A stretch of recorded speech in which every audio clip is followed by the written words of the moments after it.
Perdarahan otak yang sempat menimpa Indra Bekti membuat dirinya menjalani serangkaian pengobatan. Presenter ternama kelahiran 1977 itu harus menjalani 2 kali operasi karena terjadi pecahnya pembuluh darah arteri di dalam otak. Pemulihan panjang pasca operasi.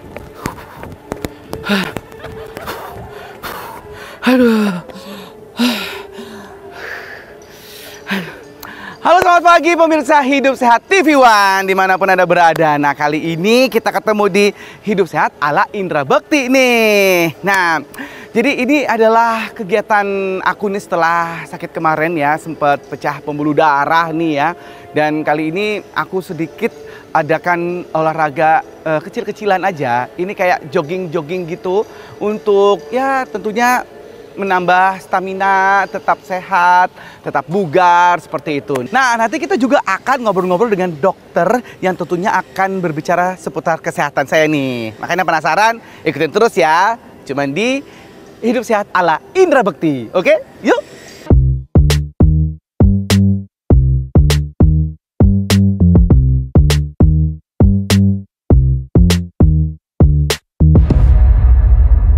Mama mau ketemu sama Om Bekti kemana? Ya ampun. Coba kita lihat. Mana ya? Bisa berjalan deh. Mana sih? Itu siapa? Oh iya. Kak Bekti. Ya Allah. Ih, kok nggak kelihatan? Loh, Dok? Aduh. Ya ampun, gimana Dok. aja.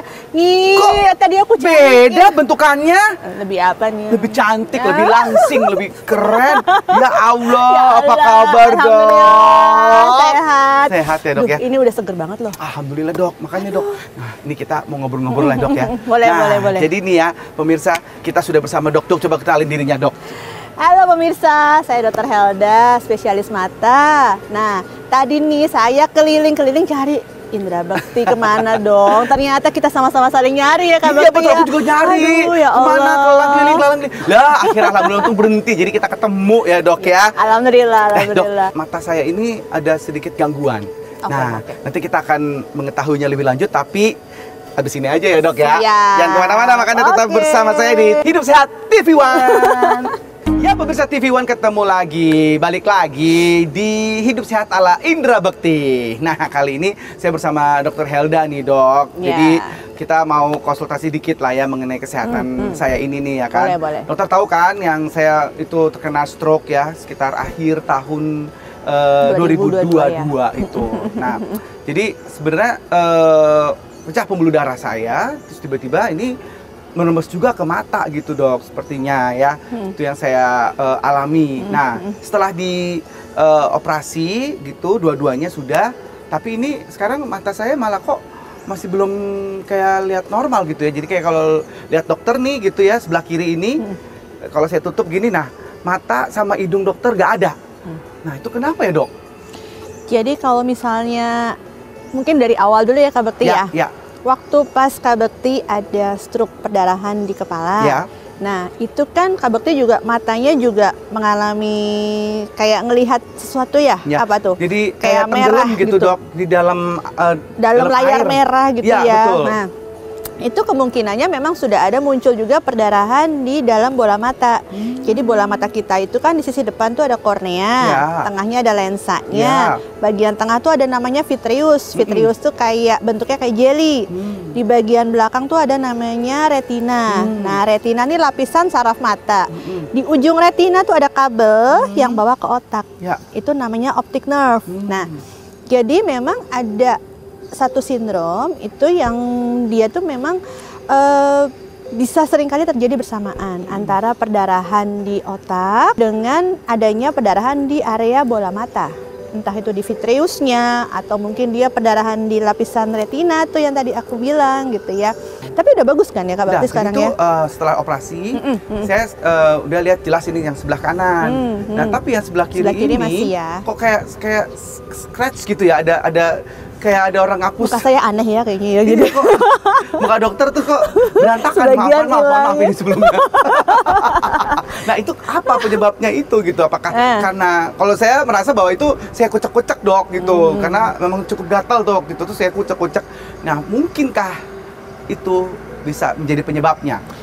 Jadi kalau yang kemarin perdarahan vitreous, alhamdulillah mungkin sudah resolve, sudah sempat dibersihkan kan ya Kak Bekti. Alhamdulillah yang kanan bagus banget. Nah yang sebelah kiri mungkin ada seperti sisa dari bekas perdarahannya, sama sih kayak mungkin kita contohkannya kayak orang jatuh, terus kan dia ada sedikit koreng. Gitu ya, nah itu seringkali terjadi memang. Jadi tadi saya bilang di retina itu ada namanya makula. Makula ini untuk penglihatan sentral.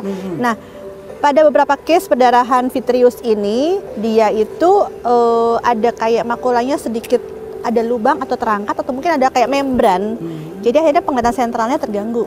Jadi kemungkinannya sih Kak Bekti seperti itu. Cuman memang mungkin better kalau nanti kita ketemu di poli ya Kak Bekti ya. Kita lihat tuh pastinya.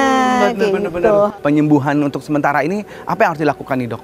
Paling baik secepatnya diperbaiki tuh. Jadi kalau emang ada perdarahan vitreous, kalau bisa kurang dari 3 bulan, itu langsung istilahnya kita bersihkan lah ya, vitrektomi. Sambil faktor risikonya tuh hipertensi.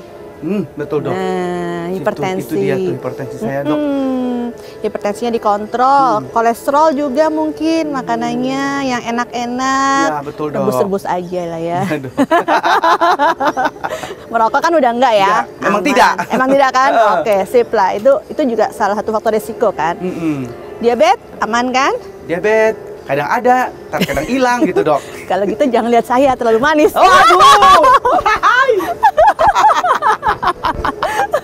Iya, paling jadi lifestyle sih Kak Bekti. Olahraga mungkin karena dia baru kan ya, jadi jangan ambil yang kayak high impact ya, jangan better ya. Mungkin tadi makanya ketemu pas lagi. Iya, tadi aku lagi pemanasan kecil aja gitu dok. Itu cukup ya dok ya? Iya, yang penting jangan harus ada exercise-nya lah 2-3 kali seminggu. Better nanti kita lihat nih. Kita pemeriksaan namanya ada pemeriksaan indirect funduskopi. Jadi kita tuh lihat untuk pakai senter khusus, nanti kita lihat area belakang bola mata, si anak mata dilebarkan dulu. Nanti kalau memang seandainya betul ada membran, itu bisa dipiling. Nggak cuma muka yang dipiling. Mata juga bisa dipiling pemirsa. Gitu. Jadi itu membrannya bisa dipiling tuh, istilahnya kayak dikelupas nih. Terus kalau memang ada hole-nya, ada lubang, itu tergantung gradingnya. Nanti ada pemeriksaan namanya pemeriksaan OCT. OCT nanti kita lihat tuh, kira-kira seberapa gradingnya. Ada yang bisa dilakukan tindakan operatif, ada yang tidak. Jadi istilahnya konservatif aja. Gitu. Deg-degan sakit nggak sih dok? Kalau pemeriksaannya enggak. Mudah-mudahan bisa disembuhin, amin. Amin ya Allah. Bisa lihat lagi, normal lagi. Tapi ini udah bagus banget loh. Amin ya Allah. Ini outcome-nya udah alhamdulillah banget lah.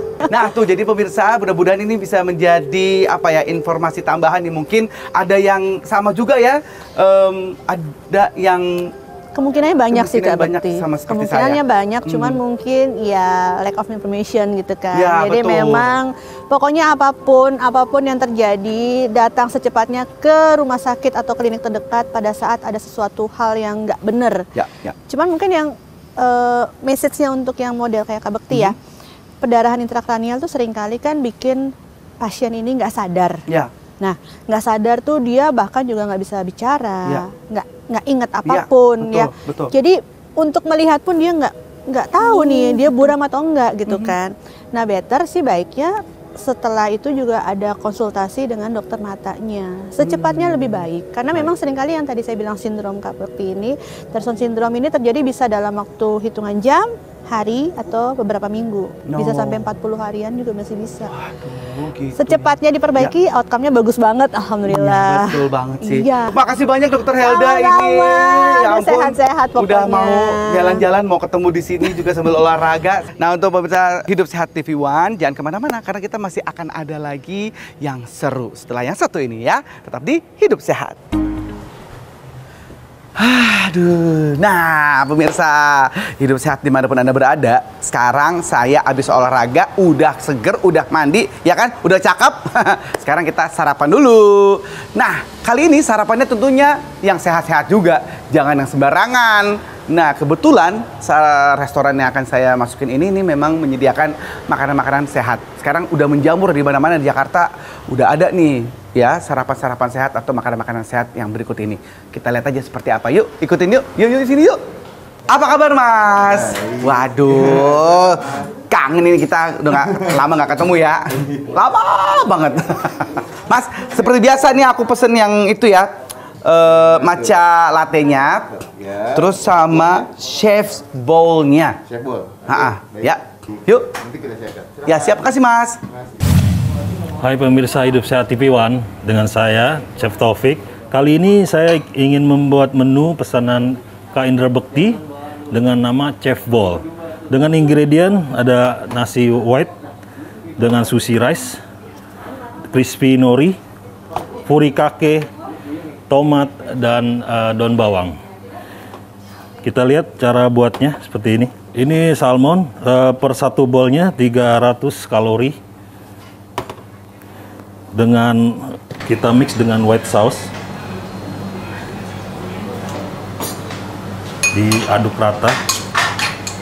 Setelah semua tercampur, kita plating di atas nasi. Seperti ini. Lalu ditaruh topping crispy nori, lalu dengan tomato, terakhir daun bawang, dan diberi taburan furikake salmon. Selesai, inilah menu yang dipesan oleh Indra Bekti, pemirsa Hidup Sehat TV One, dengan nama Chef Bowl. Wah, cepat juga Mbak jadinya ya. Nah, ini untuk matcha latte-nya. Matcha latte. Ini untuk chef bowl-nya ya, Kak.